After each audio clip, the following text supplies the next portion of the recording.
আমার অভিমত হচ্ছে এবার মাহে রমজানে অনেক দান সদকা হবে।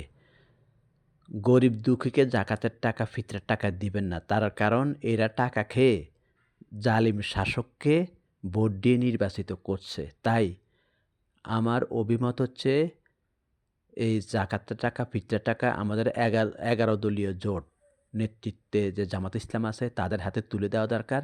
এরা এই টাকাগুলা বিলাবে।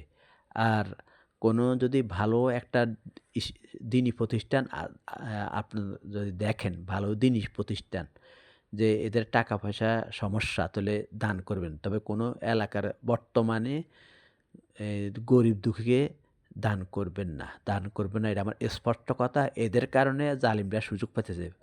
নির্বাচন আসলে ভোটের দিনে টাকা খেয়ে মানে এ দিলটা মনটা বদলায় জালিমকে ভোট দেয়।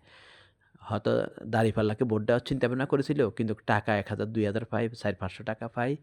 ওই আপনার সেকুলারে ভোট দিছে, জাতীয়তাবাদীকে ওই আব্দুল্লাহ ইবনে ওবায়দকে ভোট দিছে। আমি এখন বিএনপি বলব না। কারণ আব্দুল্লাহ ইবনে ওবায়দ মদিনাতে জাতীয়তাবাদে বিশ্বাসী ছিল। নবীকে সে মানেনি। নবী যখন মদিনাতে গিয়েছিল সে কঠোর বিরোধিতা করেছিল এবং মোনাফিকের তকমা নিয়ে সে মৃত্যুবরণ করেছে। আল্লাহ রব্বুল আলামিন আয়াত নাজিল করেছে ওমরের পক্ষ হই। নবীজিকে বলেছে জানাজা পড়াইতো না ওই মুনাফিকরে। কিন্তু আল্লাহ তাআলা কোরআনের মাধ্যমে নিষেধ করে দিয়েছে। তার আগে ওমরে নিষেধ করছে। কিন্তু ওমর রাদিয়াল্লাহু তাআলা আনহুর পক্ষ হই আল্লাহ তাআলা আয়াত নাজিল করছে। এটা নিশ্চয়ই আপনারা জানেন।